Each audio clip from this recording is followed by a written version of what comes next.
Hello students, welcome to Vedantu NCERT Solutions. I'm Kanika, your master teacher for biology, and you are on a platform where we solve questions, NCERT back exercise questions of physics, chemistry, biology, that too on a single platform. आज बच्चों जो हम question discuss कर रहे हैं that is from the chapter Sexual Reproduction in Flowering Plants. Sexual reproduction in flowering plants and ये first chapter है आपका क्लास 12 का और सबसे फर्स्ट क्वेश्चन हम डिस्कस कर रहे हैं that is asking name the parts of an angiosperm flower in which development of male and female gametophytes takes place. तो हमें वो स्ट्रक्चर्स बताने हैं बेसिकली जहाँ पर मेल और फीमेल गेमीटोफाइट्स डेवलप करते हैं। तो बच्चों अगर हम याद करें तो हमने चैप्टर में पढ़ा था कि anther is basically the structure जिसके अंदर 4 माइक्रोस्पोरेंजिया आकर, right. So this is an anther basically, और एंथर के अंदर 4 माइक्रोस्पोरेंजिया होते हैं। तो मैं लिख देती हूँ यहाँ पर this is a microsporangia, right. और इस माइक्रोस्पोरेंजिया के अंदर there are multiple cells.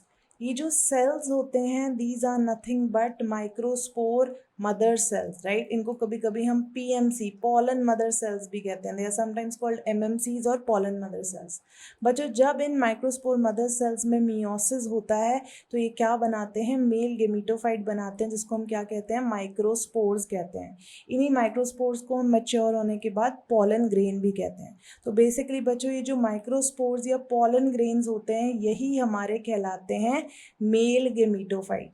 These are basically male gametophyte. तो अगर हमसे कोई पूछे कि मेल गेमीटोफाइट कहाँ डेवलप करता है तो हम क्लियरली कह सकते हैं that it develops inside the anther, right. ठीक है। अब अगर हम फीमेल गेमीटोफाइट की बात करते हैं बच्चों तो हमने स्ट्रक्चर पढ़ा है of an ovule, right. Ovule का स्ट्रक्चर पढ़ा है हमने, ovule present inside the ovary of the flower, right. उसके अंदर क्या होता है, this is a tissue called nucellus, this is a tissue called nucellus. तो basically this is ovule, ovule के अंदर न्यूसेलस, और न्यूसेलस के अंदर मियोसिस के थ्रू बनता है फीमेल गेमीटोफाइट, फीमेल गेमीटोफाइट जिसको हम बोलते हैं let me just correct it children, wait a second, जिसको हम बोलते हैं embryo sac, which is known as embryo sac, right? So this is the female gametophyte. So I hope you have understood कि male और female gametophytes कहाँ develop हुए हैं. So let's write the solution now on the next page, that the development of male gametophyte takes place in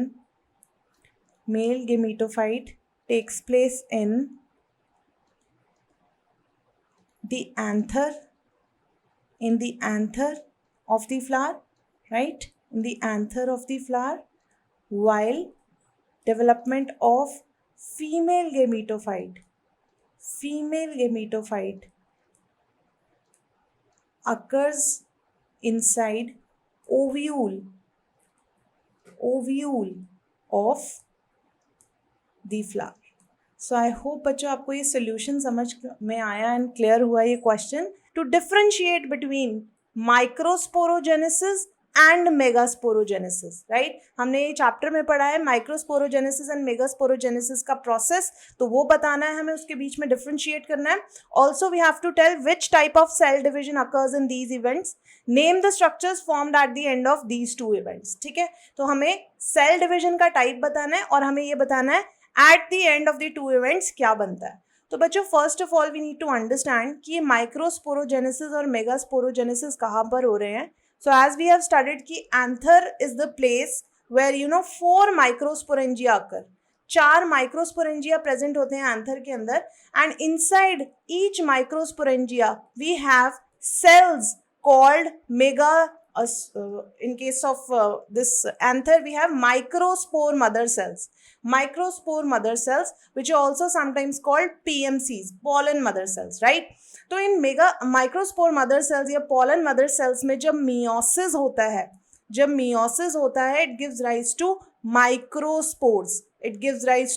microspores, and how many microspores are formed, 4 microspores are formed। और जो microspores बनेंगे वो किस orientation में बनेंगे, किस alignment में बनेंगे, they will be formed in a tetrad, they will be formed in a tetrad. तो हम इसको एक माइक्रोस्पोर टेट्राड भी कह सकते हैं, right. The arrangement of microspores will be such that it is arranged in a tetrahedral manner, tetrahedral arrangement. तो बच्चों बेसिकली हमने क्या सीखा कि माइक्रोस्पोरोजेनेसिस कहाँ हो रहा है, एंथर के अंदर हो रहा है. जब माइक्रोस्पोरोजेनेसिस होता है तो कौन सी डिवीजन होती है, meiosis takes place. What is the result of microsporogenesis, that microspores और eventually developing pollen grains are formed, right. तो इस सारे प्रोसेस को बच्चों हम बोलते हैं microsporogenesis. This is known as microsporogenesis. I hope it is clear to you. Cell division type is meiosis, and difference is that the two events are taking place in different structures. One is anther, second I'll let you know. And also क्या बन रहा है इनमें, microspores बन रहे हैं. This is the first part. This is related to microsporogenesis. Now let's see megasporogenesis में क्या हो रहा है. Children, we have studied कि megasporogenesis takes place in ovule, right? Ovule के अंदर megasporogenesis होता है. Like suppose this is the ovule, this is the nucellus tissue, right? This is the nucellus tissue of the ovule, right? This is ovule and this is the nucellus tissue. So inside the nucellus tissue there is one prominent cell which is known as megaspore mother cell. Again we are calling it MMC, but here MMC stands for megaspore mother cell.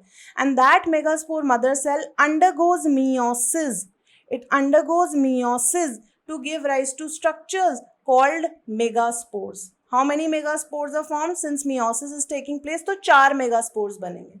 How many megaspores? 4 megaspores will be formed. And children, out of these 4 megaspores, 3 will degenerate. 3 क्या हो जाएंगे, degenerate हो जाएंगे, और सिर्फ एक बचेगा functional. एक कैसा बचेगा, फंक्शनल बचेगा, बाकी 3 कर जाएंगे डीजनरेट. तो बच्चों अगर हम इस प्रोसेस को भी देखें तो यहाँ पर कौन सी सेल डिवीजन हुई है, मियोसिस हुआ है. एंड इस प्रोसेस को हम क्या बोलेंगे, मेगास्पोरोजेनेसिस, राइट. इसको हम बोलेंगे megasporogenesis. And we have seen what is the result, क्या बनता है, मेगास्पोर्स बनते हैं. तो this is how microsporogenesis is different from megasporogenesis first of all. और बच्चों यहाँ पर जो मेगास्पोर्स बने, अगर हम उनका अरेंजमेंट देखें, that how are the 4 megaspores formed. So children, they are formed in a linear manner. They are formed in a linear manner. Linear मतलब एक स्ट्रेट लाइन अरेंजमेंट में, जिसको हम लीनियर अरेंजमेंट ऑफ मेगास्पोर्स बोलते हैं, ऐसे बनेंगे जिसमें से 3 कर जाएंगे degenerate and only 1 will be functional. So I hope micro and megasporogenesis का concept clear हुआ आपको. Now let's come to the difference part, right? If this is microsporogenesis, and this is megasporogenesis, and this is megasporogenesis. So let's try to differentiate between both the processes. This is megasporogenesis, right? First of all, हमने सीखा that microsporogenesis occurs in anther of the flower, right? And megasporogenesis takes place or occurs in ovule of the flower of the ovary part, right? Secondly, we know that formation of microspores is taking place here. Microsporogenesis में क्या बना है, microspores बने हैं, और यहाँ पर क्या बना है, formation of megaspores is taking place. Formation of megaspores is taking place, right. And children, जो माइक्रोस्पोर्स बने उनका अरेंजमेंट कैसा है, microspores are formed in a tetrad. Microspores are formed in a tetrad, right, जैसे हमने टेट्राड अरेंजमेंट बनाया था. And on the other hand megaspores are formed in linear arrangement, linear arrangement, right. Clear? What is the product? We have discussed microspores और megaspores बनेंगे, कैसे बनेंगे, tetrad या linear arrangement में बनेंगे. लेकिन ये जो माइक्रोस्पोर्स बनेंगे बच्चों, इनमें से सारे के सारे माइक्रोस्पोर्स क्या होंगे, फंक्शनल होंगे. All microspores are functional. If 4 microspores are formed, all of them will be developing into pollen grains, right. लेकिन अगर मैं मेगास्पोर्स की बात करूं, only 1 megaspore is functional, only 1 megaspore is functional, 3 megaspores degenerate. 3 megaspores उनमें से क्या कर जाएंगे, degenerate कर जाएंगे. So I hope बच्चों आपको ये डिफरेंस समझ आया. Arrange the following terms in the correct developmental sequence. सही सीक्वेंस में इनको अरेंज करना है. So we are given pollen grain, sporogenous tissue, microspore tetrad, pollen mother cells and male gametes. तो बच्चों इसके लिए मैं आपको प्रोसेस समझा देती हूँ that if this is the anther, right, if this is the anther, then in the anther we have 4 microsporangia, right, 4 microsporangia मिलेंगे आपको इसके अंदर. और माइक्रोस्पोरेंजिया का हर एक सेल कहलाएगा pollen mother cell. You can also call it microspore mother cell, or otherwise simply अगर हम question के अकॉर्डिंग देखें, so we have the pollen mother cells here, right? But if you look at the whole tissue, the cells are making up one tissue, right? They are making up one tissue that we call sporogenous tissue. पूरे के पूरे cell के aggregation को हम बोलेंगे sporogenous tissue. So basically anther के अंदर हमें क्या मिला? टिश्यू मिला. टिश्यू में हमें क्या मिले? सेल्स मिले. If I differentiate them like this, this is one cell, this is another cell, this is another cell, this is another cell, this is another cell, right? ये अलग अलग तरह के सेल्स आपको मिले हैं. और इन pollen mother cell में जब meiosis होगा, मतलब माइक्रोस्पोरोजेनेसिस होगा, तो यहाँ पर क्या बनेंगे? माइक्रोस्पोर टेट्राड्स बनेंगे. मतलब microspores will be formed, but they will be formed in a group of 4 like this. And you know these microspore tetrads initially एक दूसरे से attached होते हैं. They are attached to each other by an enzyme जिसको हम callose tissue कहते हैं. And when this tissue is broken down by an enzyme, तो यहाँ पर हमें क्या मिलता है? These microspores are separated and they are developed into pollen grains, right? Mature microspores को हम क्या बोलते हैं? Pollen grains, right? So this is what is happening. Anther है. एंथर के अंदर हमें मिला स्पोरोजीनस टिश्यू. स्पोरोजीनस टिश्यू में मिले हमें pollen mother cells. pollen mother cells के अंदर जब meiosis होगा तो क्या बनेंगे? माइक्रोस्पोर्स बनेंगे इन अ टेट्राड. बट वो माइक्रोस्पोर टेट्राड्स जब एक दूसरे से सेपरेट हो जाएंगे तो they eventually develop into pollen grains. And if I show you the structure of pollen grain, so pollen grain के अंदर initially it is a single cell structure, but eventually it divides into 2 cells, right? It divides into 2 cells before fertilization. In the structure of pollen grain, if this is a pollen grain, PG stands for pollen grain है, this is not any abbreviation but still I am using it. So children, इसमें आपको जो बड़ा वाला cell नजर आ रहा है, that is known as vegetative cell. It is known as vegetative cell. While if you look at the smaller cell, इसको हम बोलेंगे generative cell. Generative cell. ये तो है 2-celled stage of pollen grain. This is known as 2-celled stage of pollen grain. बच्चों यही 2-celled stage develop कर सकती है into a 3-celled stage also. Into a 3-celled stage also. और ये 3-celled stage कभी भी बन सकती है. It can be formed before fertilization और after fertilization. तो अलग अलग flowering plants में अलग अलग procedure है कि कुछ प्लांट्स में बिफोर फर्टिलाइजेशन 2-celled स्टेज मिलेगी और कुछ प्लांट्स में बिफोर फर्टिलाइजेशन ही आपको 3-celled स्टेज भी मिलेगी. 3-celled स्टेज में क्या होगा? We will have 1 vegetative cell, एक वेजिटेटिव सेल होगा और उसके अलावा जो छोटा वाला सेल है उसमें आपको 2, मतलब माइटोसिस इज टेकिंग प्लेस. ये जो जनरेटिव सेल था इसके न्यूक्लियस ने क्या किया? माइटोसिस किया और माइटोसिस के through it has divided eventually into 2 nuclei है. तो ये जो 2 न्यूक्लियाई बने हैं बच्चों, they are 2 male gametes. They are nothing but 2 male gametes, right? तो ये जो स्टेज अब बन गई है, this is 3-celled stage of pollen grain. This is 3-celled stage of pollen grain which can be formed before fertilization also, after fertilization also, depending upon the type of flowering plant. तो अब हमें बच्चों arrange करना है them into serial arrangement, developmental sequence के basis पे हमें arrange करना है. तो we can directly get the answer है कि स्पोरोजीनस टिश्यू होगा सबसे पहले. जो भी यहाँ पर दिए हुए हैं स्ट्रक्चर्स, सबसे पहले स्पोरोजीनस टिश्यू होगा, उसके अंदर पॉलन मदर सेल होंगे. पॉलन मदर सेल डेवलप करेंगे माइक्रोस्पोर टेट्राड में. माइक्रोस्पोर टेट्राड इवेंचुअली डेवलप करेगा पॉलन ग्रेन में and pollen grain will bear the gametes. So let's write the correct arrangement here that we will have sporogenous tissue, right? सबसे पहले हमारे पास एक sporogenous tissue होगा anther के अंदर. स्पोरोजीनस टिश्यू से बनेगा हमारे पास a structure called pollen mother cell. हर एक cell of the sporogenous tissue is a potent pollen mother cell. Pollen mother cell के अंदर जब मियोसिस होगी तो बनेंगे हमारे पास microspore tetrads, microspore tetrads. Microspore tetrads develop करेंगे in pollen grain, and pollen grain will ultimately bear the male gametes. So I hope बच्चों this solution is clear to you. With the help of a neat label diagram, describe the parts of a typical angiospermous ovule. तो आपको एक angiospermous ovules के parts describe करने हैं with the help of a diagram. First of all, children, I want to explain you one thing here. Let's assume this is the pistil of a flower. ये female reproductive part है of the flower where we have stigma, style and ovary, right? This is ovary. And inside the ovary we have multiple ovules, right? एक ovary के अंदर हमें बहुत सारे ovules नजर आएंगे arranged like this. So these are ovules, right? And children, understand one thing here, that these ovules are attached to the ovary. These are attached to the ovary through a tissue called placenta. तो ये placenta tissue के साथ attached हैं ovule सबके सब inside the ovary. But children if you look at it, यहाँ पर हमें एक पेक्यूलियर स्टॉक नजर आएगी, एक स्टॉक नजर आएगी जहां से ये ओव्यूल्स जो हैं प्लासेंटा टिश्यू के साथ अटैच्ड हैं, right?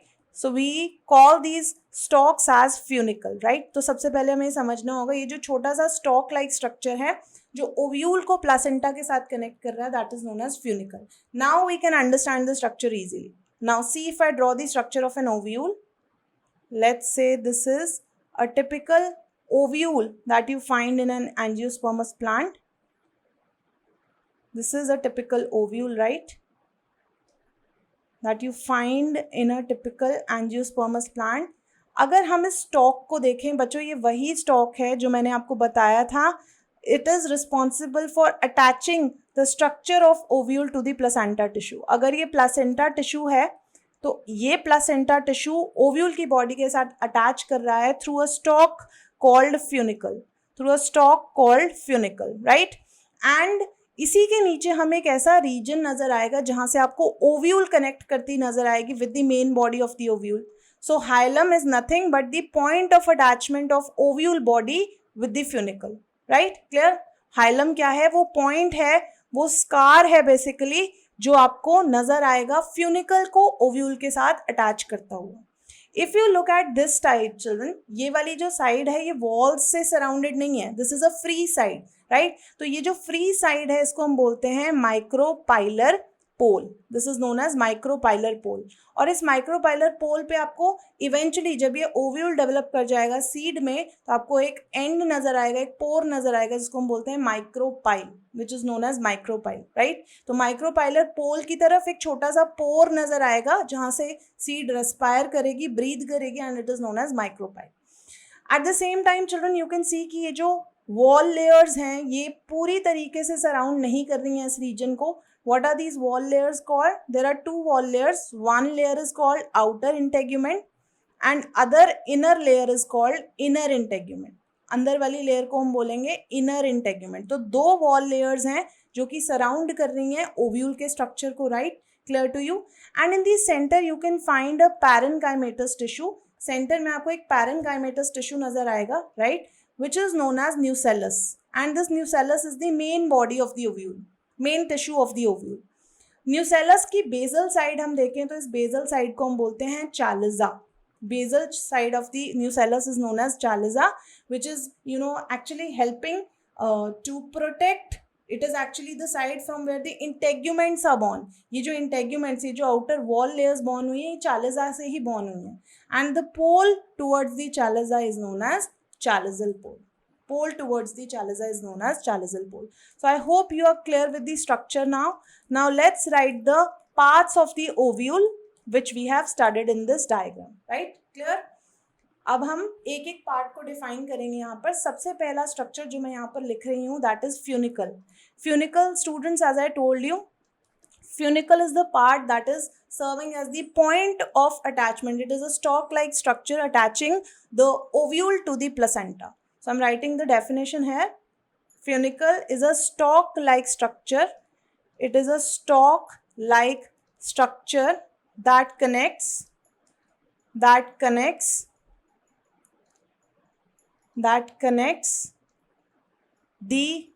ovule to the placenta tissue, right? Clear?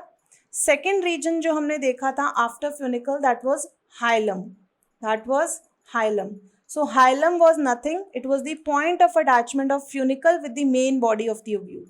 So I'm writing here point of attachment of funicle, point of attachment of funicle with the main body of the ovule. With the ovule, right? With the main body of the ovule.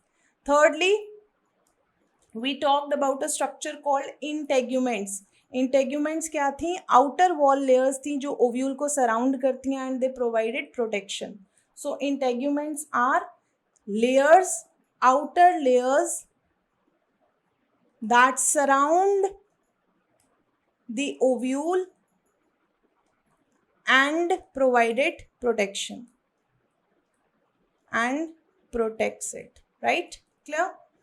Fourth बात करेंगे of a structure called micropyle. So micropyle वो and था बच्चों that is going to develop as a small pore on the micropylar pole of the ovule. और ये ऐसा and है, ये कैसा पोर है which is not surrounded by the integuments, right? तो ये कहीं से भी इंटेग्यूमेंट से सराउंडेड नहीं है, right? So it is narrow pore formed by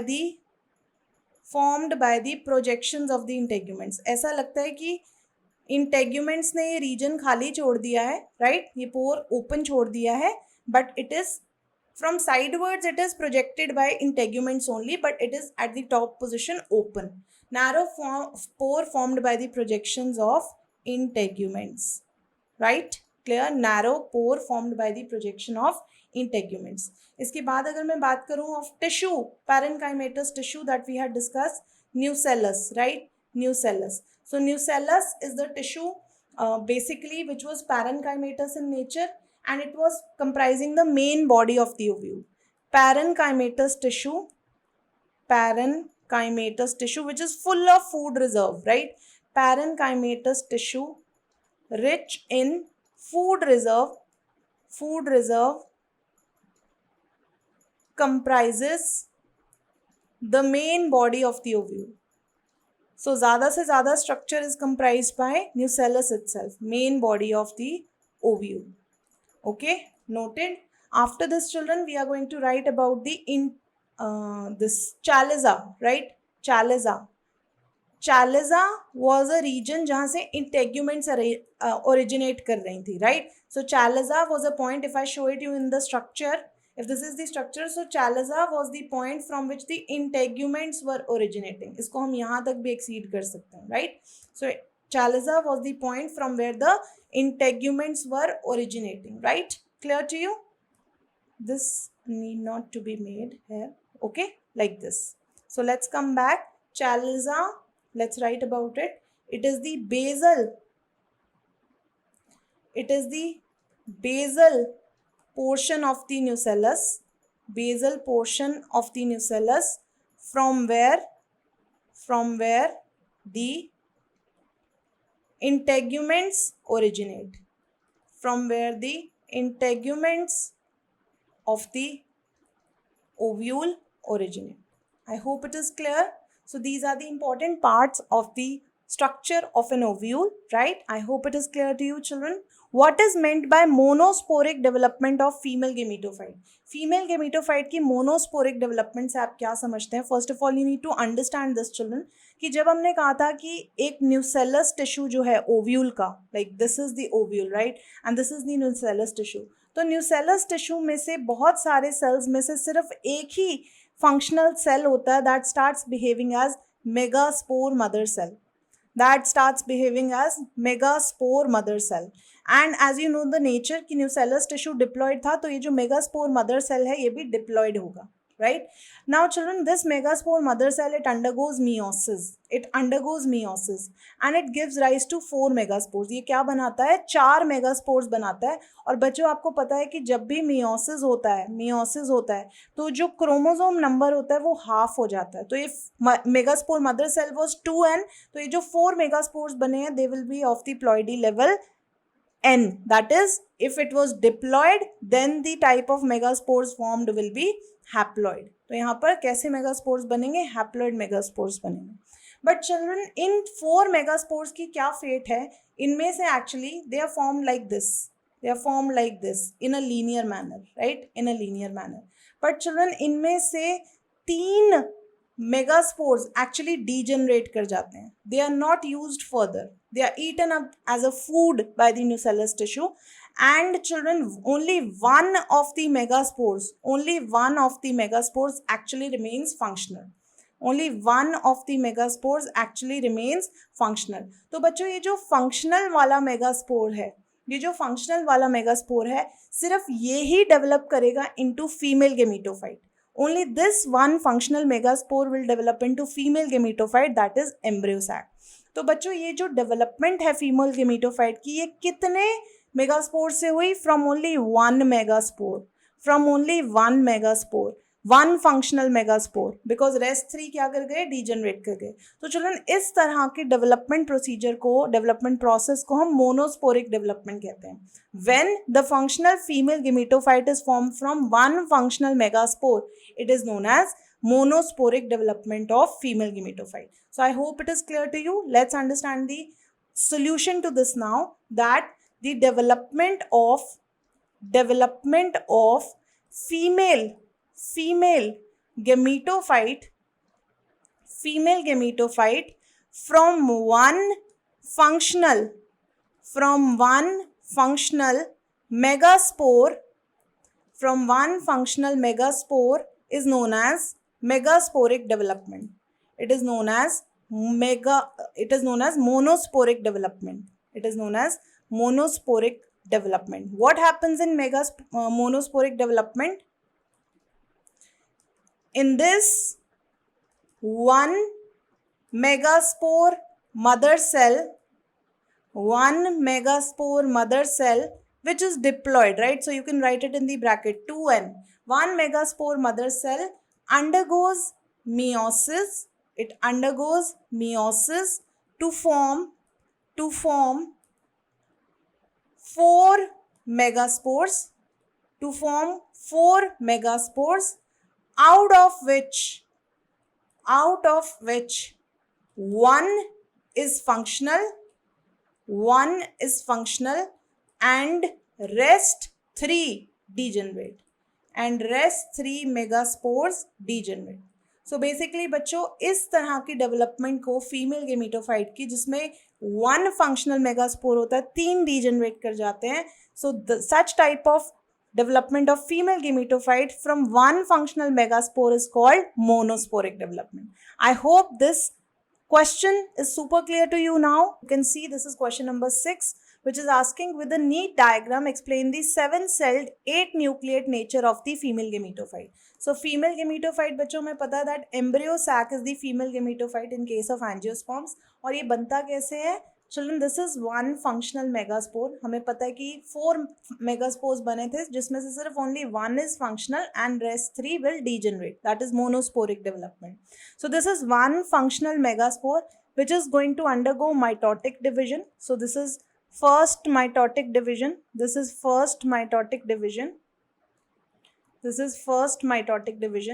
First mitotic division से it will form a 2-nucleate embryo sac. It will form a 2-nucleate embryo sac that will another time undergo mitotic division, second mitotic division, and it will form 4-nucleate embryo sac. Lastly, it will form a structure having 8 nuclei. Another mitotic division resulting into a 8-nucleated embryo sac. So children, ये जो 8-nucleated embryo sac है, इसमें cells और nuclei का arrangement कैसे होता है? Let's see that. So if I am making the final structure of embryo sac here, children, if this is the embryo sac, you can clearly see इसकी 2 sides हैं. One is the chalazal pole and other is the micropylar pole. Right? Clear to you?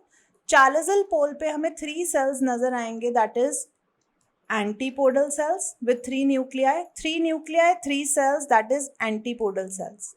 How many in number? 3. On the opposite end, अगर हम micropylar pole की तरफ देखें, there is one large cell in the center that we call egg cell, and surrounding it there are two cells which are smaller comparatively, and they are known as synergids or synergid cells, right? They are known as synergids. And children, these synergids are supplied with long thread-like structures called filiform apparatus. इनके अंदर filiform apparatus होता है जो कि pollen tube को attract करता है towards the egg cell. So this is filiform apparatus. Center में children we find a large cytoplasm. बड़ा सा cytoplasm है freely suspended, right? और इस free cytoplasm में we find two nuclei which lie freely suspended in this large cytoplasm. तो ये जो free nuclei आपको center में नजर आ रहे हैं, they are known as polar nuclei. Polar nuclei. So how many nuclei, children? These are two nuclei. And in case of egg cell and synergids, you can see this is the nucleus of synergid, this is the nucleus of synergid, and this is the nucleus of egg cell, right? So egg cell plus two synergids will make 3 cells. Let's count the number of cells first. Antipodal cells, 3 cells. One large central cell is there. One large central cell is there जिसमें 2 polar nuclei पड़े हुए हैं. So this makes us 3 plus 1, 4, and 5 egg cell, 6 and 7 synergids. So this is a 7-celled structure. 7-celled structure. But if you count the number of nuclei, see, there are 3 nuclei in each of the antipodal cells. There are 2 polar nuclei in the center, that makes 5, and 6th and 7th are nuclei of the synergids, and 8th is of the egg cell. So basically, children, it's a 7-celled, 8-nucleated structure. Typical angiospermous embryo sac is 7-celled, 8-nucleated structure. So that is what the characteristic nature of this embryo sac is. Right? Clear to you? Let's write the solution now. That there is a characteristic distribution. There is a characteristic distribution of cells within the embryo sac,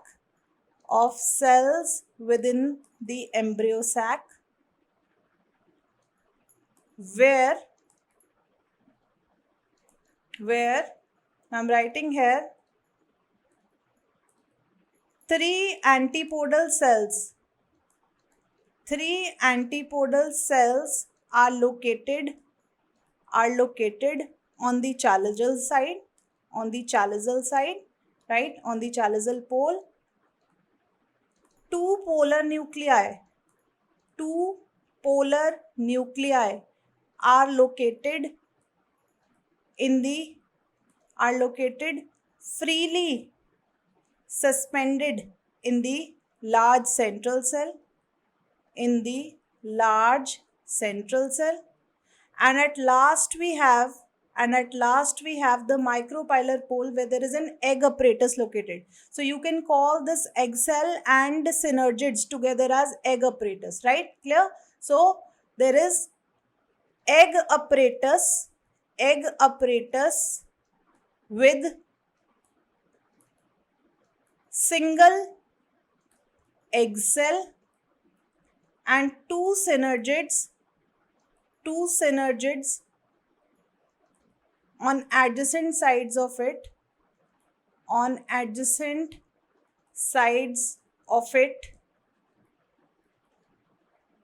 towards the micropylar pole. So the location of egg apparatus is towards the micropylar pole. So I hope, children, you have understood the characteristic distribution of nuclei and cells in this embryo sac, and you can finally say that embryo sac of an angiosperm is 7-celled, 8-nucleated structure.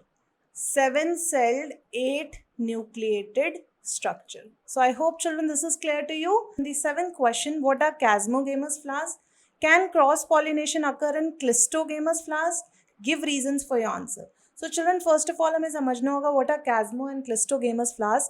Need to understand that chasmogamous flowers are which have exposed reproductive organs. For example, let's say this is a flower. You can see the petals are quite open, and because of that, the stamen as well as the pistil of the flower. So this is the pistil, right? And this is the stamen. So the reproductive organs are well exposed to the environment for cross-pollination to take place. ऐसे flowers में self pollination भी हो सकती है और cross pollination भी हो सकती है. This is chasmogamous. But if I talk about another category of flower which is having clistogamous flowers. So let's say this is a clistogamous flower which is, having closed type of petals so that the reproductive organs are not exposed. So anthers are lying somewhere inside and pistil is also lying somewhere inside. So since this is closed, the inflorescence is closed, the flower is closed, that's why it is not open for cross pollination to take place. So in such flowers only self pollination can occur,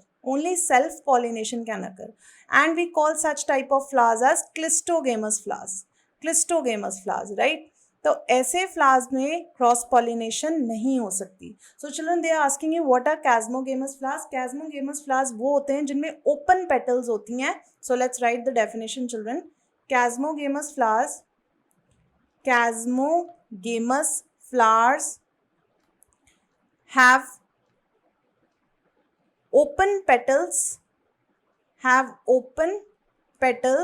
so that the reproductive organs remain exposed to the environment for cross pollination to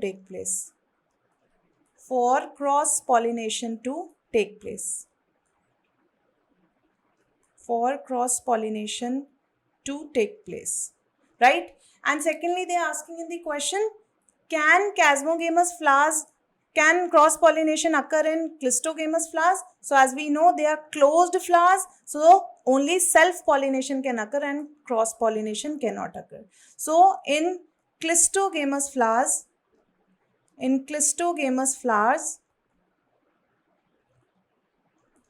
reproductive organs are not exposed. So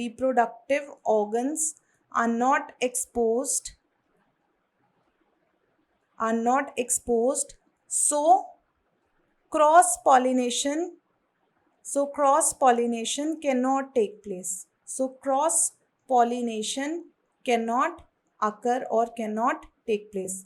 In the last part of the question, they are asking, give reason for your answer. So the reason for this is because clistogamous flowers are closed, right? Because clistogamous flowers are closed, and we have already mentioned the reason, that reproductive organs are not exposed. So clistogamous flowers are closed. So I hope children this solution is clear to you. Mention the strategies evolved to prevent self pollination in flowers. Flowers में self pollination prevent करने के लिए actually children, the plants have devised some strategies which we call outbreeding devices, in which what happens, the first way to prevent self pollination is that flower, if let's say this is a bisexual flower and it has both the reproductive organs, it has male reproductive organs, stamens also, and it has pistil also. So what is going to happen, that either the anthers will release pollen grains much before the stigma becomes receptive. So let's say stigma has not become receptive. Stigma is not receptive. So pollen grains will be released from the anthers, right? So difference in synchrony, difference in synchronization. So that's why the pollen grains of this particular flower won't be able to pollinate its own flower. This is the first case. In the second case, what could happen? That either the stigma will become receptive first, and pollens are not released.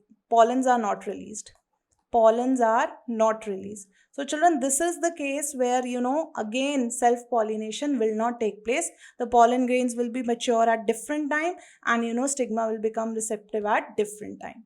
If you look at the other case, second reason, that is dioecy. Dioecy is a condition where a plant produces only male or female flowers. Plant produces either male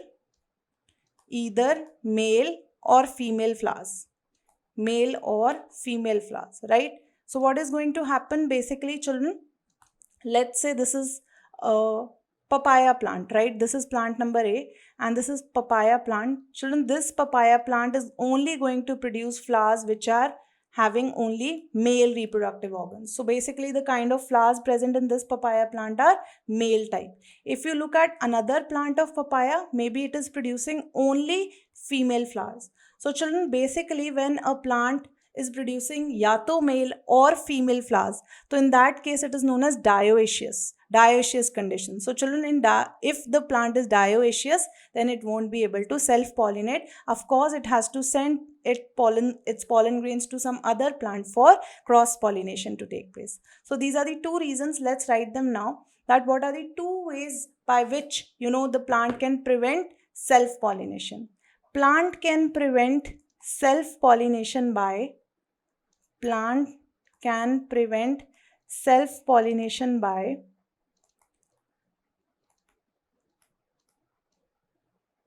practicing two outbreeding devices.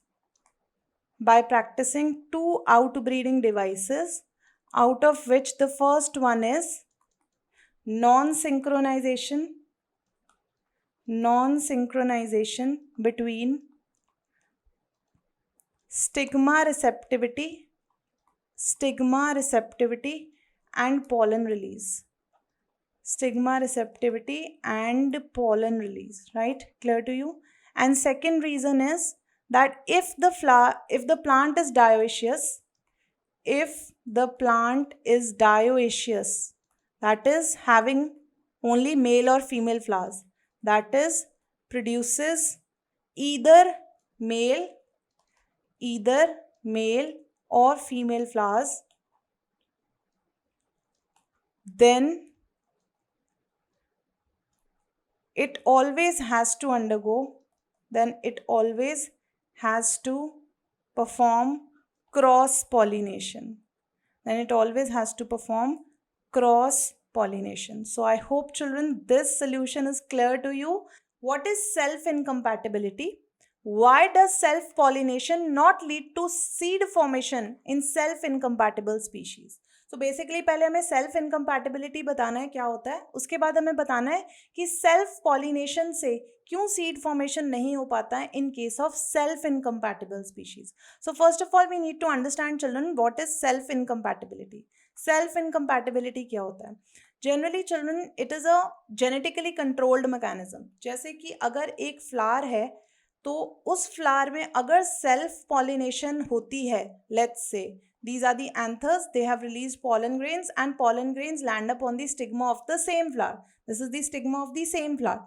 So children, what happens is that the stigma of the same flower rejects the pollen grains coming from the same flower. Why? Because they carry same type of genes.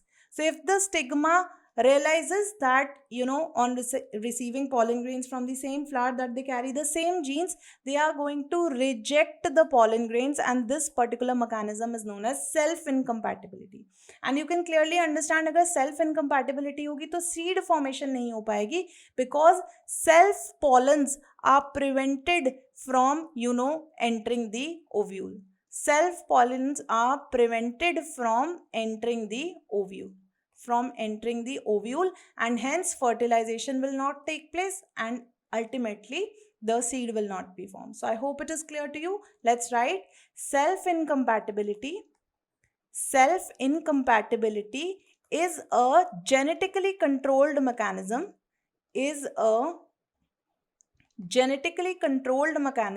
where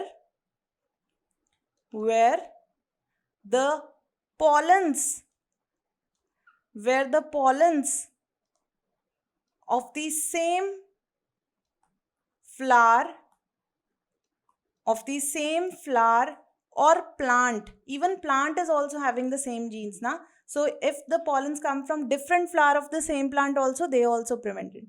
Where the pollens of the same flower or plant are prevented to pollinate the stigma of the same flower.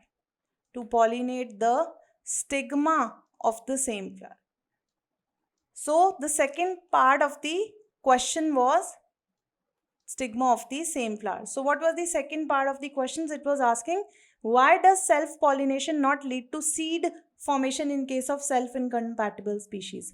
So seed formation is not possible seed formation is not possible in self-incompatible species. Self-incompatible species because pollens, because self-pollens, self means pollens from the same flower, self-pollens are prevented, self-pollens are prevented from pollinating stigma of the same flower, from pollinating stigma of the same flower. So I hope children this particular concept is clear to you now. So children, this is the 10th question of your exercise, which is asking you what is bagging technique? How is it useful in a plant breeding program? So children, you know that bagging technique comes under artificial hybridization. हमने पढ़ा है chapter में that artificial hybridization is a technique by which you can intentionally mate pollens and stigma of your own choice, right? तो artificial hybridization में हम क्या करेंगे? We basically do two steps under this technique. One is emasculation and other is bagging. Emasculation and other is bagging. So we perform emasculation in our desired female flowers. Let's say ये हमारे पास flower है और इस flower का हमें pistil part, female part utilise करना है. We want female gamete from this. So what we are going to do, we are going to emasculate, we are going to remove the anthers, we are going to cut them with scissors. So this particular step of removing anthers with the help of scissors or forceps is known as emasculation. अब बच्चों हम क्या चाहते हैं कि ये जो pistol है, हमने इस फ्लावर के तो एंथर्स रिमूव कर दिए, कट कर दिए, राइट, बाय इमेस्कुलेशन. बट अब हम इसी फ्लावर में चाहते हैं कि ये जो स्टिग्मा है, ये जो पिस्टल है, ये प्रोटेक्टेड रहे. It should not be contaminated with any other pollen grains coming from the environment. तो हम क्या करेंगे बच्चों, इस स्टिग्मा को या पिस्टल को बैग करेंगे. बैग करेंगे मीन्स कवर करेंगे with a butter paper, right. We will cover it with butter paper और पॉली बैग, बटर पेपर और पॉली बैग, राइट. तो जब हम इसको कवर करेंगे पॉली बैग और बटर पेपर के साथ तो कंटामिनेशन कैन बी अवॉइडेड. तो यही कहलाती है bagging technique in which we cover the female flower और female part of the flower in the same plant from which we want the female characters, female gamete, and the emasculation should also be done in the same flower. So let's write children, what is bagging technique? Bagging is a procedure. Bagging is a procedure of covering the stigma of a flower, covering the stigma of a flower of a female desired flower, so as to prevent the contamination, of the stigma from the unwanted pollen grains, right? This is the first part of your question, unwanted pollen grains. Let's look at what is the second part. So let's come back to the question, how is it useful in a plant breeding program? Children, we are using it in plant breeding program to prevent the contamination of desired female part from pollen grains coming from the external environment. So I'm writing the second part here. It is helpful in plant breeding program.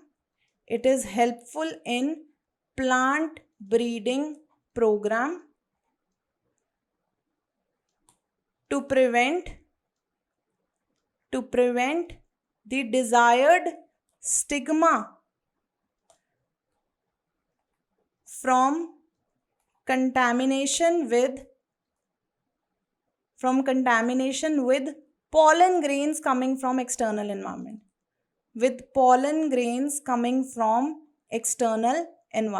So you will be shedding pollen grains of your own choice, right? That is how you'll be able to hybridize the plant artificially. So I hope children this answer is clear to you. Question number 11, that what is triple fusion?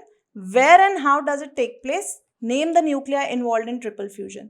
तो बच्चों simple सा question है, triple fusion क्या होता है, कहाँ पर होती है, कैसे होती है, और आपको उन न्यूक्लियाई का नाम बताना है जिसकी हेल्प से ये ट्रिपल फ्यूजन हो रही है।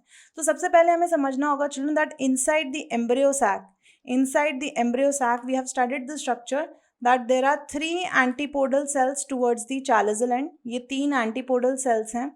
सेंटर में 2 polar nuclei हैं in the large central cell, 2 polar nuclei are there, 2 polar nuclei are there, and on the micropylar end we have a large egg cell and 2 smaller synergids। So this is one large egg cell।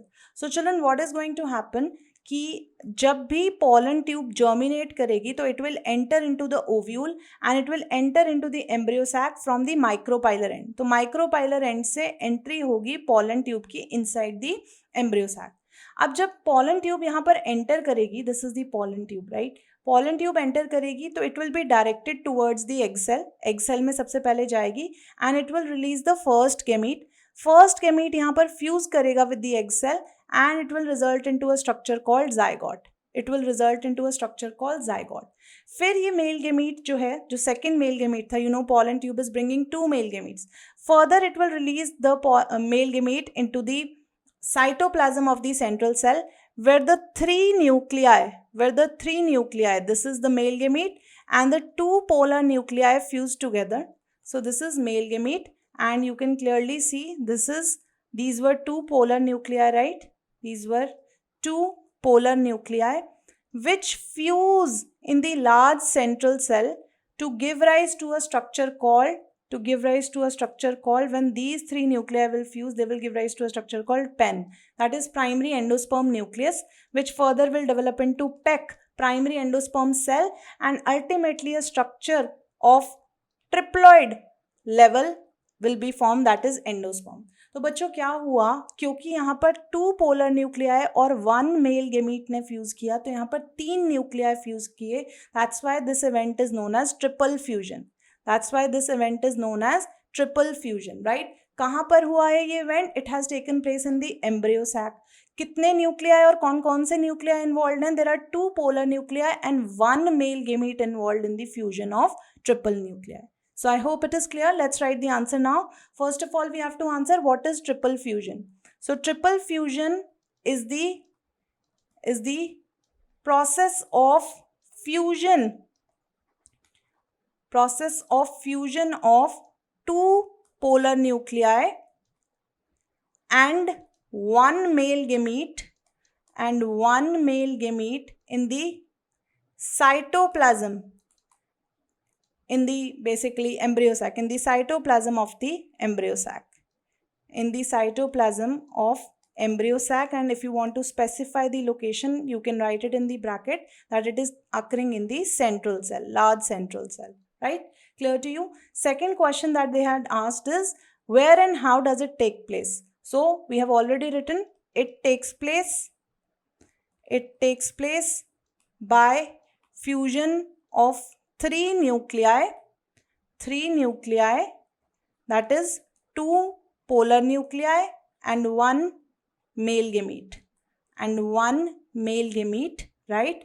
And where is it taking place? In cytoplasm of the large central cell of embryo sac, right? Embryo sac के अंदर हो रहा है, central cell में। What are the 3 nuclei involved? They are asking you name the nuclei involved in triple fusion. So we have named it already many times, but we'll write it again that it involves fusion of 2 polar nuclei and 1 male gamete. So I hope children this concept of triple fusion is clear to you now and you can answer this question clearly. What do you think the zygote, why do you think the zygote is dormant for some time in a fertilized ovule? So they are basically asking कि जब एक ovule fertilize हो जाता है उसके बाद भी zygote, why does it remain in a dormant state? Why doesn't it do any activity or development for some time? So children, you need to understand here that जब first male gamete और egg cell fuse करते हैं तो क्या बनता है हमारे पास? zygote is formed। You know that male gamete and egg cell are haploid, and when they fuse, they form diploid cell, that is zygote. But in the second kind of fusion, where second male gamete and two polar nuclei fuse, children, this is going to give rise to a pen, right? Pen, that is primary endosperm nucleus. I'm writing here primary endosperm nucleus, which is a triploid structure, right? So this is just the nuclei fusing, but eventually it will develop into a structure PEC, that is primary endosperm cell, and ultimately it will give rise to a structure, a triploid tissue called endosperm, which is going to help in nourishment of developing zygote. तो ये basically जो endosperm बना है, एक nutritive tissue है जो zygote को develop करने में हेल्प करेगा. It will provide food and it will help the zygote to develop into embryo. So basically children, zygote is dormant for a while because it is waiting for the endosperm to get formed first. endosperm बनने की wait करता है, because अगर endosperm बनेगा तभी ये zygote embryo में further develop कर सकता है.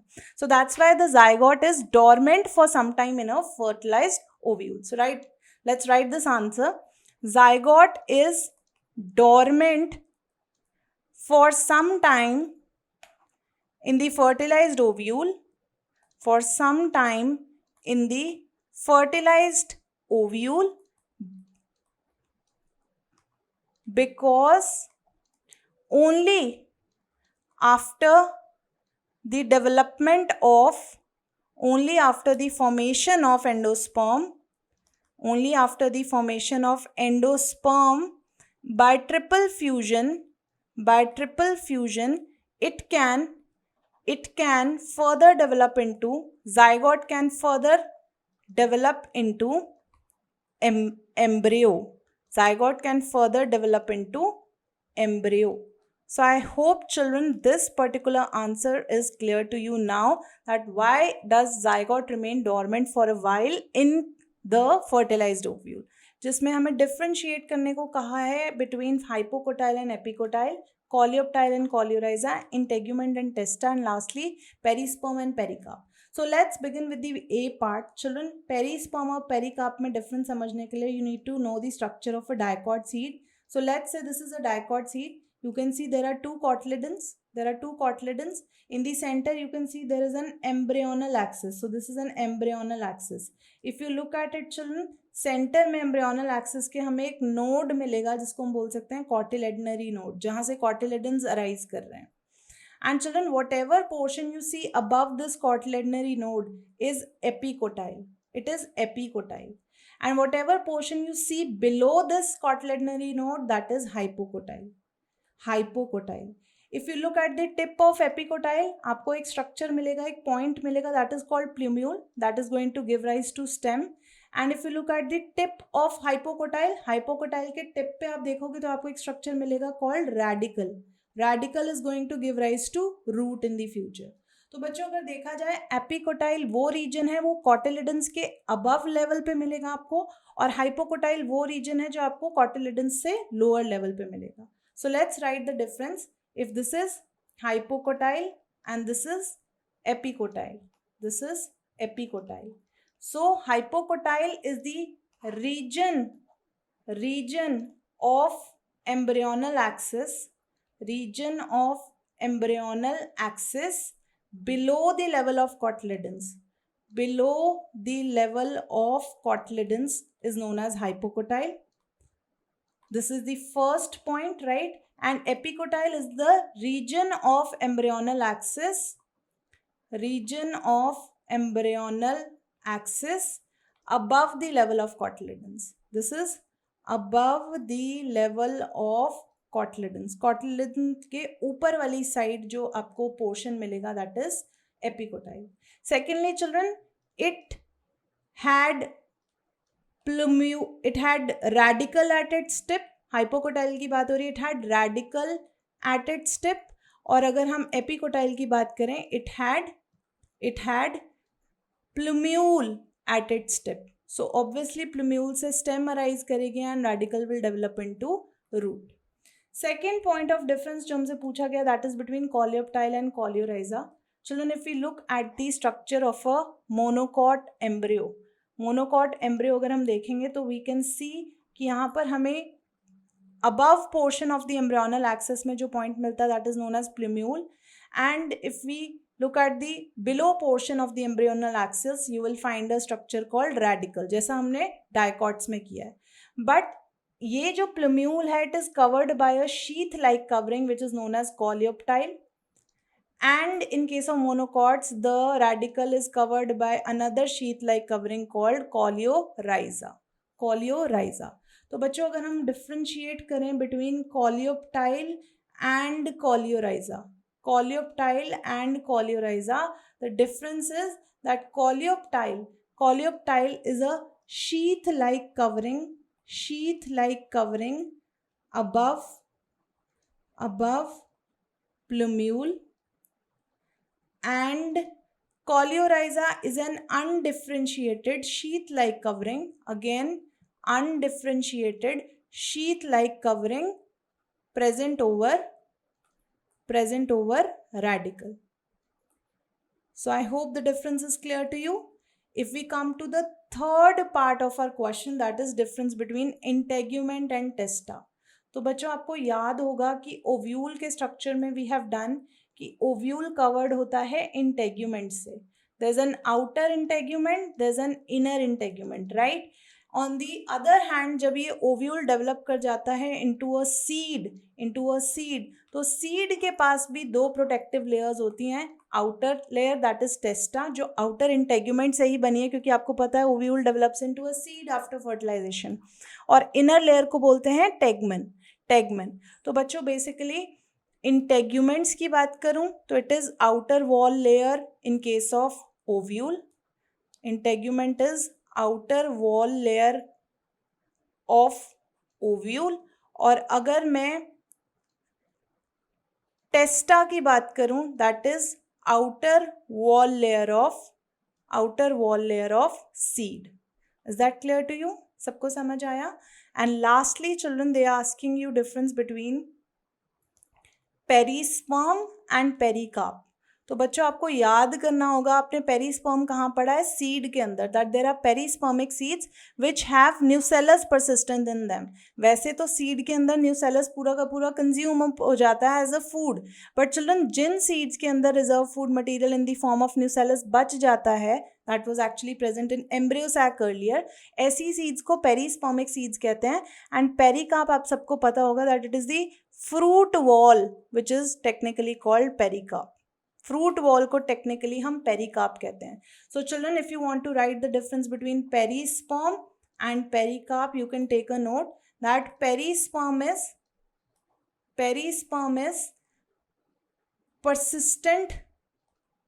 persistent nucellus of seed, and pericarp is the outer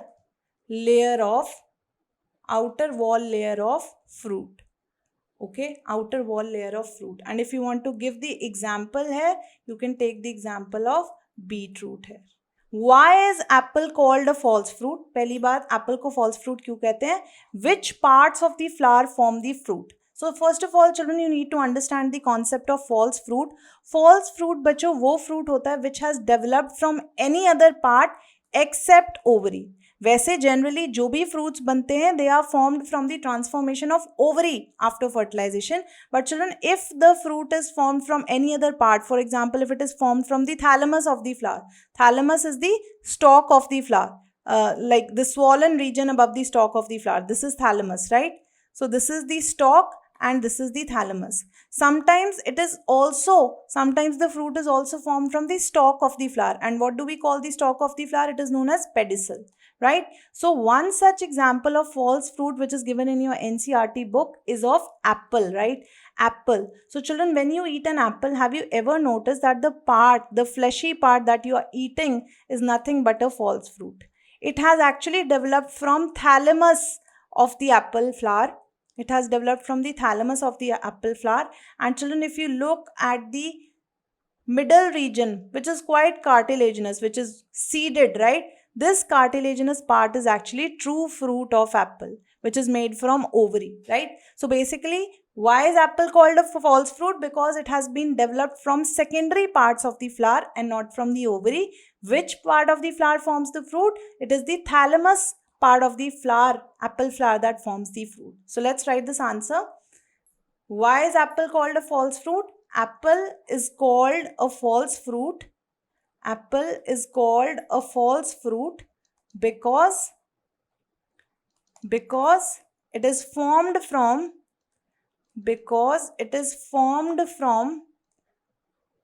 secondary parts of the flower,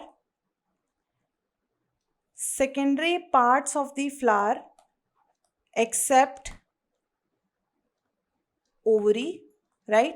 Except ovary means it has been formed from part except ovary, right? Also, which part of the flower develops into the fruit of apple?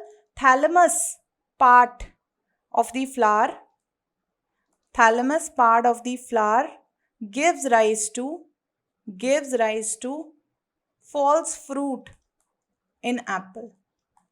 False fruit in apple. So I hope, children, this solution is clear to you. What is meant by emasculation? When and why does a plant breeder employ this technique? So first of all, children, we need to understand what emasculation is. So please recall the artificial hybridization procedure, where we say that in a bisexual flower, if you want to choose a part of the flower, which is, female, right? If this is the female part of the flower, and if you have chosen this particular flower as your desired female plant for artificial hybridization, so basically you need only female plant, and in that case what you have to do is you have to remove the male parts of the flower. So let's say these are the stamens, these are the anthers. So what you will be doing, you will take a scissor or a forceps, and you will cut or remove or emasculate the anther or the stamen part of the flower, because this is your desired female plant, this is your desired female flower basically, and you want only the stigma portion from this. So what you are going to do is you are going to emasculate the male part and cover the female part with a butter paper later on, or a poly bag, so as to prevent contamination of this particular stigma from any other pollen grain coming from the environment. So emasculation is basically, children, removal of anthers from a bisexual desired female flower. So let's write our answer. What is meant by emasculation? Emasculation is the process of, or it is the procedure of removing anthers with the help of scissors or forceps,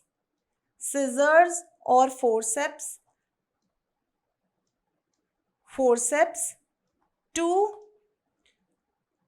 prevent contamination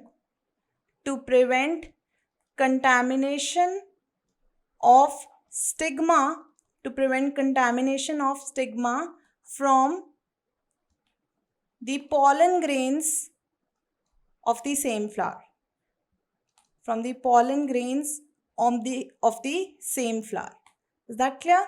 So this is the first part of your question. And in the second part, he is asking, when and why does a plant breeder employ this technique? So we have covered this already, that it is, employed to prevent contamination of stigma from the pollen grains of the same flower. You can add to it that after this bagging of the desired female flower, can be done to prevent contamination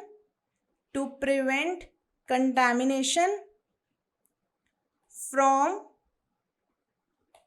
pollens coming from the environment. So I hope this is clear to you, children. I hope this answer is clear to you. If one can induce parthenocopy through the application of growth substances, which fruits would you select to induce parthenocopy and why? So children, basically they are asking, if you want to induce parthenocopy, what is parthenocopy? Parthenocopy is the process of development of fruit without fertilization. So basically development of fruit without fertilization is known as parthenocopy. And you need to understand one thing here, that whenever we produce fruits without fertilization, that is through parthenocopy, the fruits produced are seedless fruits. And if they are asking that which kind of application would you give, or which kind of growth substances or hormones basically you will give, so that you are able to produce parthenocarpic fruits, and they are asking that on which fruits would you like to employ this growth hormone so that you're able to produce them in seedless condition. So children, generally fruits which are very problematic with the seeds, like melon, watermelon, muskmelon, and even papaya you can write. So such fruits are very problematic with, when you eat them with the seeds. So it's better if you make them seedless, and also they can be used in the fruit juice industry.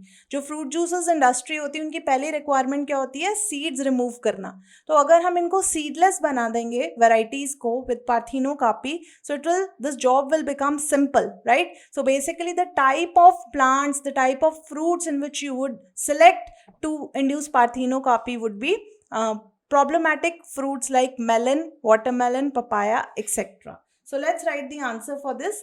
Parthenocarpy, first of all, let's write about parthenocarpy.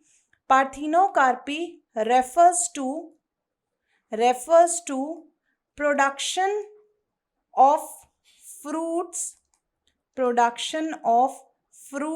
without fertilization.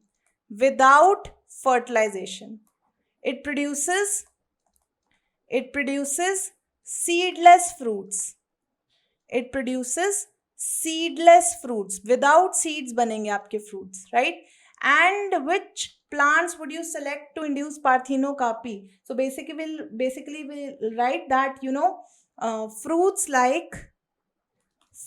like melon, watermelon, papaya, or even you can write muskmelon also. Muskmelon, papaya, etc. are in great demand to be made seedless. Right? Through parthenocarpy. So basically you would like to induce parthenocarpy in such fruits. Explain the role of tapetum in the formation of pollen grain wall. तो बच्चों इसके लिए हमें थोड़ा structure समझना होगा of anther. If I talk about the wall layers of the anther, the outermost anther wall layer is made up of epidermis, followed by it is another layer of squarish cells that we call endothecium. Inside to endothecium we find the microsporangia wall layers, right? Basically these are microsporangia wall layers. So you will find 2 to 3 wall layers of middle layers. And children, inside to the middle layer you will find a wall just surrounding the microsporangia. So if this is the microsporangia, then this is the layer of tapetum that is just surrounding the microsporangia. So this is tapetum, right? So this tapetum is actually helping in the formation of pollen grains. You know that pollen grains are going to develop inside this microsporangia. Microspores will be formed, and eventually the formation of mature pollen grains will take place. So children, tapetum is basically serving as a nutritive tissue. It is providing nutrition to the developing pollen grains. It is also helping in the formation of outer layer of pollen grain. If this is the pollen grain, it has 2 wall layers. Outer layer is known as exine. So exine is contributed by tapetum, right? So let's write the importance of tapetum. They are asking you to mention the role of tapetum in the development of pollen grain walls. So let's write that tapetum Tapetum is the inner wall layer. It is the inner wall layer of microsporangium.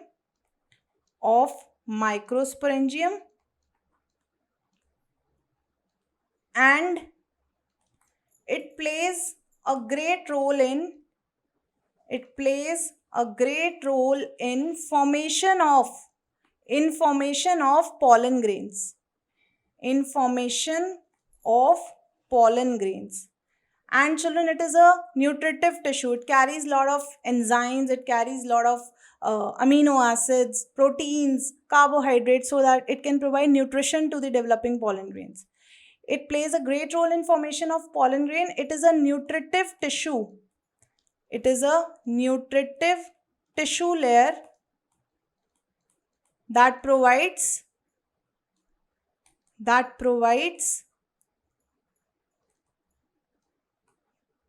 nutrition in the form of protein,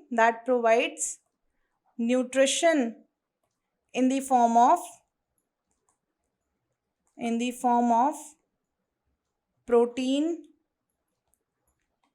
amino acids, carbs, etc. Carbs means carbohydrates, etc. It also helps in the development of outer wall layer of pollen grain. Development of outer wall layer of pollen grain, that is exine.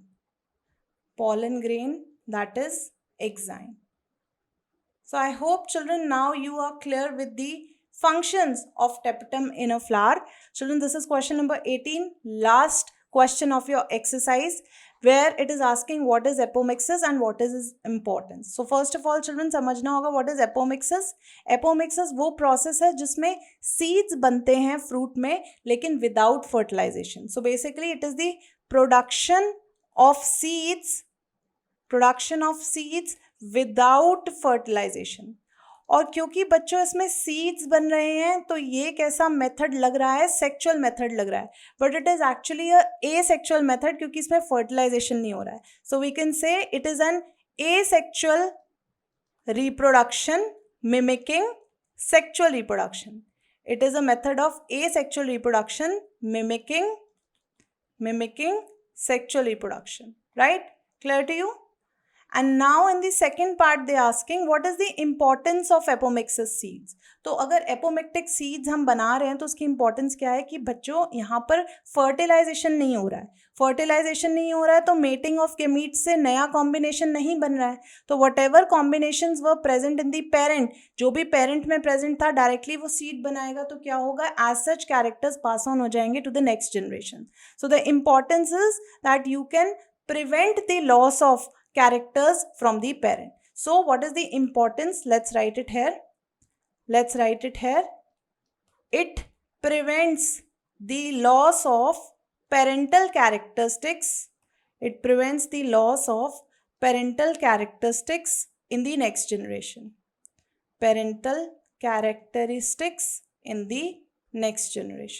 I hope this is clear to you.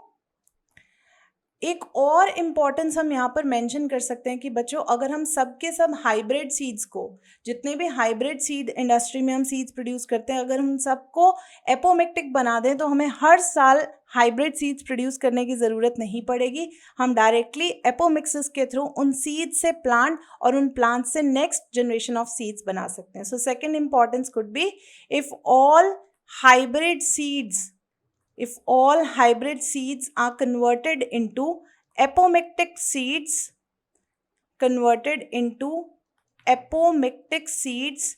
there will be no need of producing hybrid seeds every year. So children, I hope this question is clear to you. If you have liked it, hit the like button, share this video with your friends and subscribe to channel